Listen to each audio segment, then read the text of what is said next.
Hello, everybody. Allow me to introduce myself. My name is John Ray Benavides. I was born and raised in the Rio Grande Valley. I am 47 years old, and I got a story to tell you. For a very long time, the majority of my life, I lived a very reckless life with no regards to my well-being, to the consequences it would have on my family, to the delays of the blessings that were before me. I robbed myself. And I just finished coming out of a humongous storm. I was accused of three felony charges: aggravated assault with deadly weapon, 2 counts, and criminal mischief felony, and a misdemeanor resisting arrest. I sat there for 6 months before I was allowed to prove my point in court. And as I say I want to rephrase that. I contended against Goliath, the state of Texas, and the Lord responded in my defense. And it wasn't always easy to be able to trust blindly like that. It was a process of aches and pains, mistakes,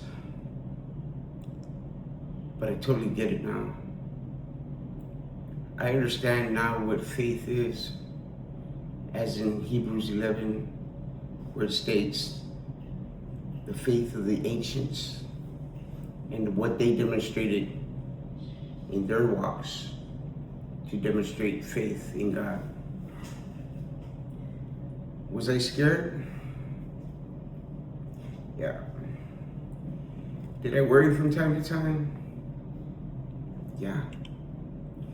In the 6 months that I was incarcerated, I was diagnosed with PTSD because I've been subjected multiple times to government misconduct.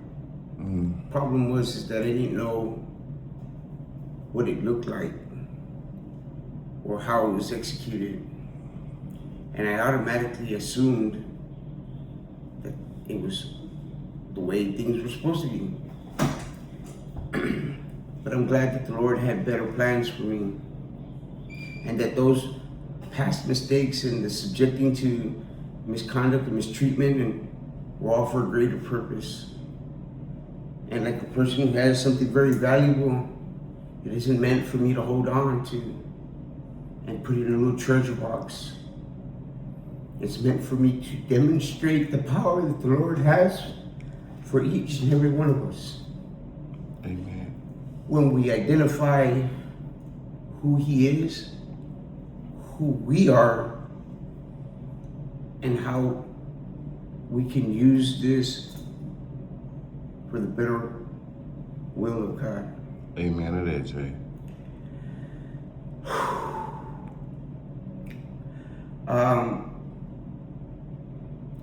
I had a lot of negativity coming from all sides, even some of the closest people around me. But I had to understand that it wasn't directly them. See, we're in a spiritual warfare right now. And depending on where you're at in your faith and whether you care or you don't care, all of those are factors that play into how you see what God is doing in your life.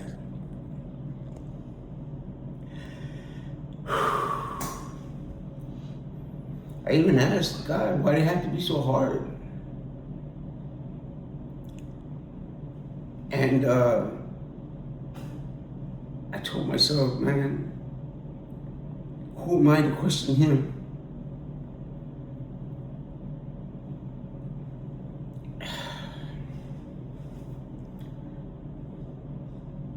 But I see the results now. I see the purpose and the intent of every tear shed, every ache, every pain, both physically, both physically and emotionally. There was a spiritual warfare, and still is. I can't rest, let my guard down now, just because I'm past this one storm. I know there are many more ahead, especially now that my faith has increased. I know that there are more intense spiritual battles ahead. And I know the adversary is mad at me. I know he feels betrayed because I served in the dark side for a while. And I believe that the Lord has made me into a spiritual warrior, or some might say a mighty man of God now, for a very purpose of being able to walk back into the dark and seeking those who are ashamed, who are filled with guilt, who believe the lies of the devil that the Lord would never love them. And people are thirsty for the Spirit, for the very essence that makes us who we are today. They don't know how to reach it. So the Lord has placed individuals like myself who have gone through the gutters, who have been amongst the schemers and the scammers, the drug dealers, the murderers, the killers, the everything that you name it that's in the dark and has any type of influence.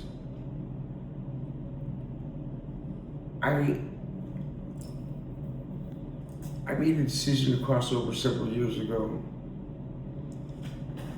And that's a good thing, Jay. Sometime in life,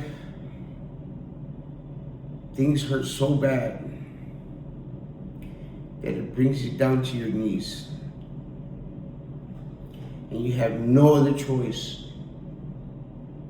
but to rely on Him. And when you find yourself and you encounter yourself at that crossroad, you best believe that the one you served for so long, whether consciously or subconsciously, whether aware of it or unaware of it, if you're in the game or if you're in the darkness, there's only one person who you look towards. And if you had any type of influence, and if you had any type of power in the dark, you influenced individuals who were looking up to you to cross over to the dark side. And when the Lord allowed something so painful to happen, that it brought you down, that it hurt to your loins, that it brought you down and questioned, where have I been the last X amount of years? And assess the next several years or the rest of your life and where you want to be. We have that free choice, that free will choice to cross over or to learn to walk with God or stay with where we're at. And when we're making those choices, you better believe there's going to be a lot of confusion. There's going to be a lot of anxiety, a lot of worrying. Those are not sentiments of my Lord. The one who I have learned to trust without a doubt. So because you're even thinking or entertaining those type of thoughts, I guarantee you, the one who had you in the darkness for so long is going to make you a target. He's very cunning. very deceitful. He will reach you in ways you probably never could imagine, whether it be through a family member most closest to you, whether it be your mother, your brother, or your child, or your see that because not everybody's at the same spiritual level that you are, and some are weaker than others, and he's going to send demons to influence their mindset and their perspectives of you. But you got to identify the underlying root problem. That it's not a reflection of you, it's a reflection of the enemy who's trying to bring you down. He wants you to think that there is no resolve, that there is no end goal here. Now, Jay, for the people that's walking,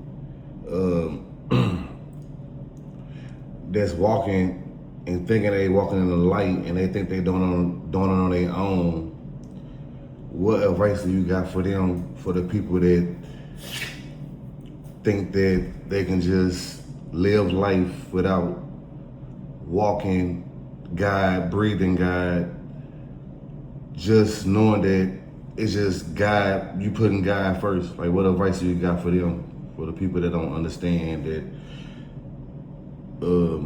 you can't just wake up and just... Look, there are some people that walk around who have money. It doesn't seem like they have any real problems, but they don't have God incorporated into their lives. And they're happy. They're happy and content with where they're at in life. But I tell you though, for those type of people, in my perspective, it's temporal. It's not meant to last. And if you're doing anything in life without God in the mix, it's not going to stand. It may last a couple of years, it may last a decade, but your joy will soon fade.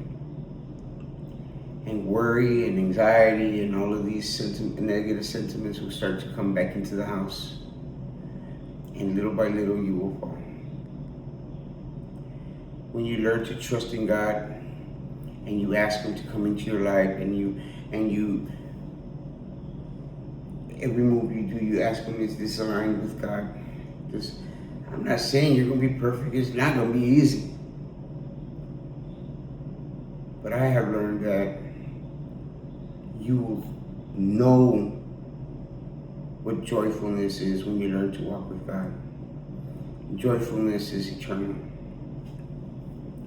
Right now, I feel lonely in the physical sense. I feel like nobody's there. But I've caught myself multiple times in the past few weeks since my release and said,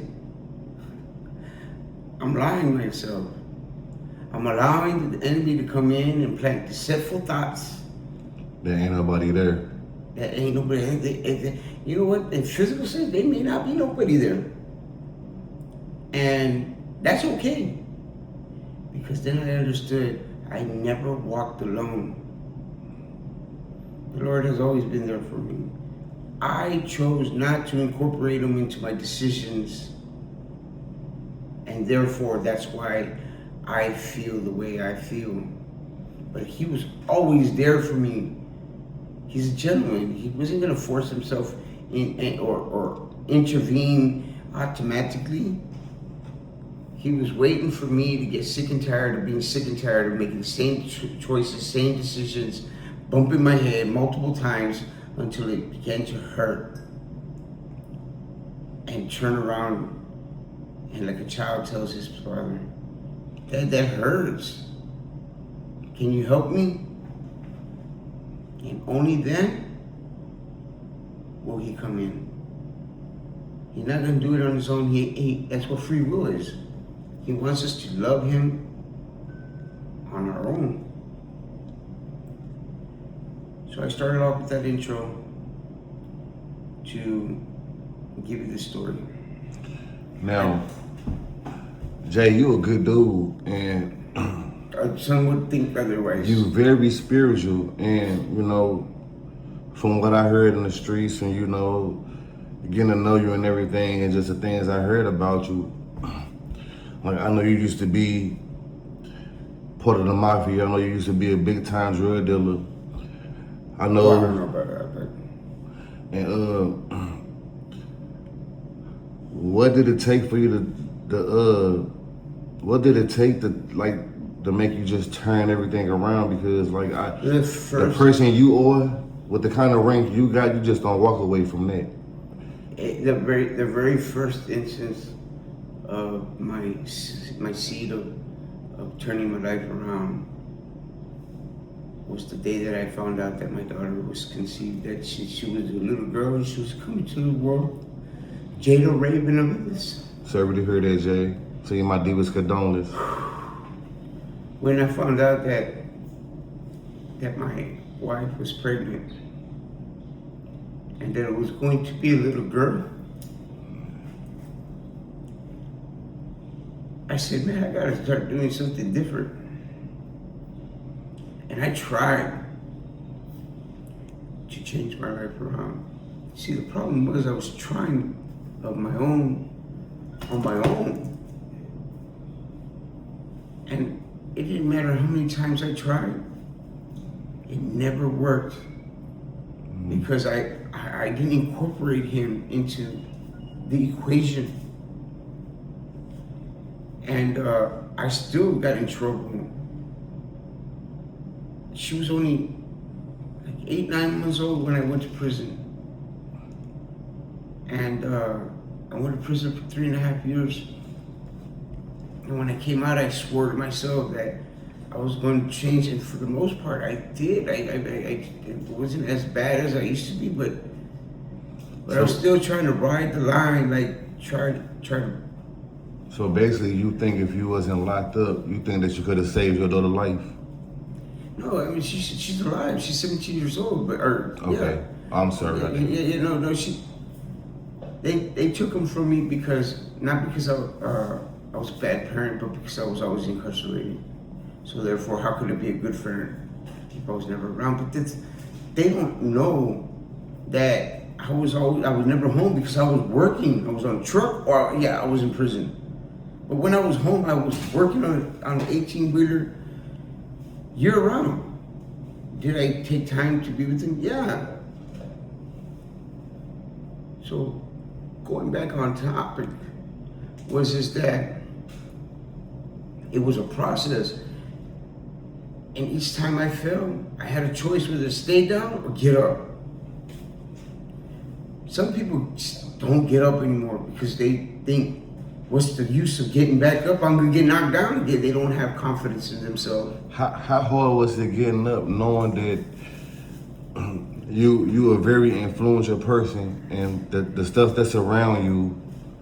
I know that gotta be hard, like to get up and and give it a guy. Like, you can't just do that overnight because the type of money that you be getting. Not everybody has a Paul effect.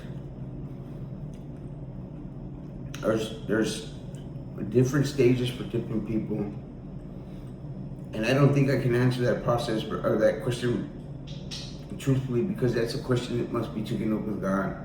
Every person has a different cause and effect. I finally started really changing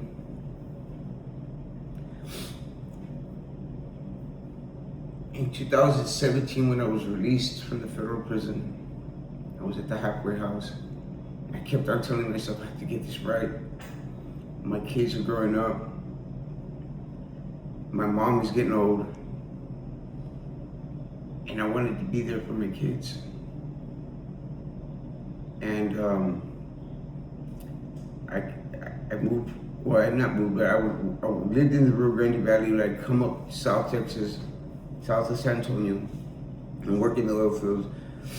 Made phenomenal money, and worked 3 weeks on and went back home for a week. So that whole week, it was nothing but fun with me and my kids.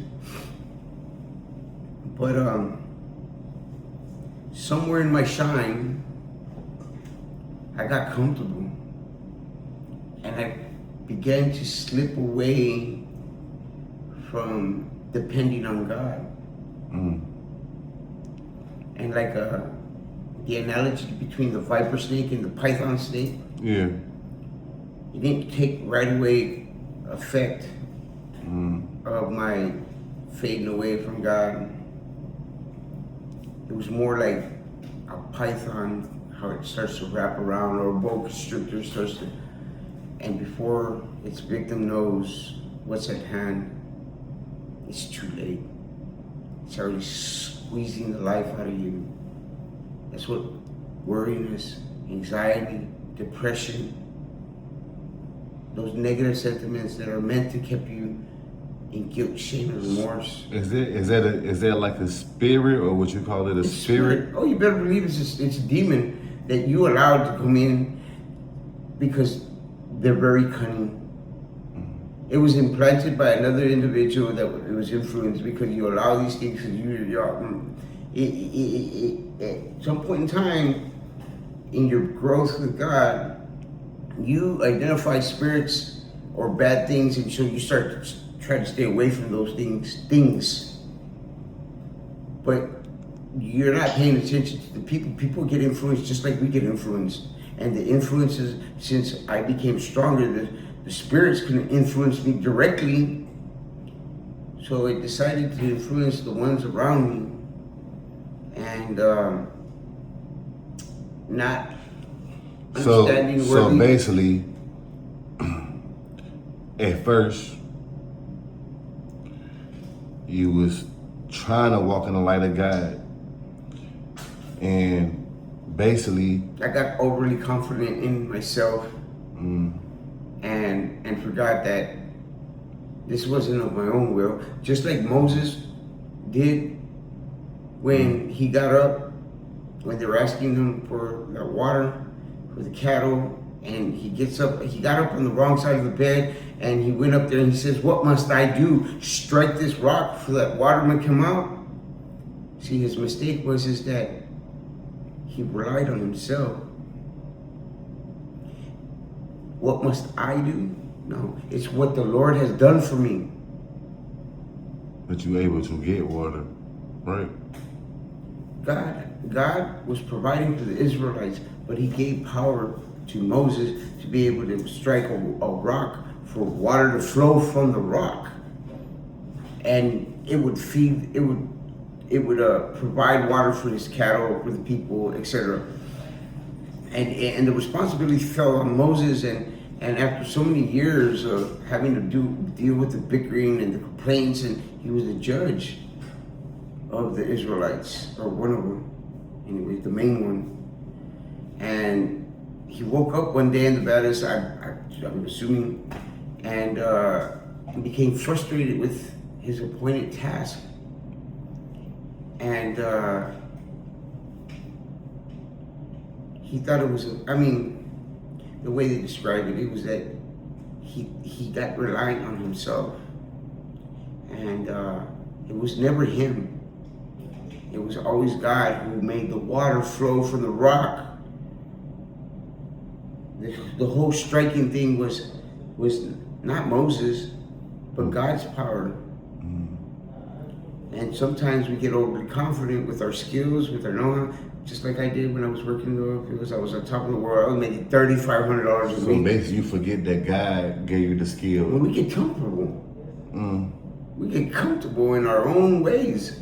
And when we stop relying on God, not too short around the corner, disasters around the corner, and we're so overly confident that we think we know it all, that blindly we get hit.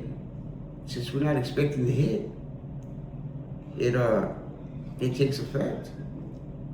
And it's crazy because when you get hit, you don't know that you hit. You just like, where did that come from? Well, you had your guard down. You never incorporated the Lord's shield. You see, it was never me. It was the precious blood that covered me, that protected me from all the negative sentiments, the evil demonic spirits, and the devil himself, who couldn't touch me. But it was nothing that I did. It was the precious blood of Jesus Christ that covered me. And in the process of living this lifestyle a certain way, we get overly confident and we allow for the strike to come in. Now, Jay, I want you to tell people how hard it was to get away from the lifestyle that you was living. I want you to let people know that the game that you was in was so dangerous. If you didn't complete the task, you might as well kill yourself because they coming to kill you. Pretty much. So is that a life that people want to live, or? I just tell you like this, it's not normal. I don't want to speak on that part, man, too much, because that's not the purpose nor the intent. The purpose and intent is to glorify God for the things that He has done. Was it hard to walk away from certain lifestyles? Yeah. Old habits die hard. But only through repetitive and consistency and faith will you get through the bumpy road. It's okay you fall. What matters is if you get up or you stay down. Some people just are so used to the pain, they just say, why do I get up? I'm going to get right back down. It's what you learn from the falls. When a baby's learning how to walk, a baby falls multiple times throughout the several months that it's learning. It really do. But if he never gets up, he's never going to learn how to walk. Right. And spiritual growth is equally as painful. And sometimes people, they're not mentally strong enough to accept what's coming. And it hurt. It hurt. They took my kids from me, man, and that hurt. Now, for everybody out there listening, man, Jay's a good dude, and I really hope that y'all get something from his message, because he really wanted to deliver a message to everybody out there that it's spiritual warfare, and you're not walking your walk, you're not talking your talk, you're not thinking your thoughts. God said in the Bible that His thoughts is His thoughts. Your thoughts and His thoughts, Jay. Explain that to them, what do you mean by that? The closer you get to God, the more like God you become. It's stated in the Bible. He says, let us make man in our image, like God. He gave us dominion, His authority upon them. We named the animals, the trees, and everything in it. God appointed us that task. And then He gave us dominion, His power, His authority on this earth. See, we forget who we are. There is nothing in this world more powerful than God Himself. How you forget who you are, Jay? Huh? How do people forget who they are? Do they get lost in material things? No, man, look, check this out, man. People get conditioned to live in a certain way and they get used to it, so therefore they become comfortable. When you're in your comfort zone, you're never gonna grow. It's gonna be painful. But I guarantee you, if you don't stop, you're gonna get through it. And on the other side of the storm. Hold on, you said if you don't stop? Yeah, people stop all the time. Because they're comfortable or content with where they're at in life. Robbing themselves of the many blessings. God had a closet full of blessings for us, in store for us at different appointed times in our life. Some of us rob ourselves because, again, we are our worst critic. We worry ourselves. We allow people to, what they think affect our ability to grow. And so, with that being said, the closer you spend with God, and it's not very hard. He doesn't want weekend visits. He doesn't want partial custody. He wants full custody. He wants our attention. Just like a child looks up to his parent, And dad, listen to me. Mom, mommy. God enjoys that, to be the main focus, the center of attention in our lives. When we put him to the side and stop focusing and relying and coming to him for our every plan or every thought, is when we run into trouble. Now, for everybody out there listening, man, I want y'all to support Jay, man. Go on and subscribe. Go on and hit the like button, man. Go on and give the glory to God. And if y'all want to see part 2, y'all like and subscribe to Jay, man. We be back with part 2. Y'all stay tuned.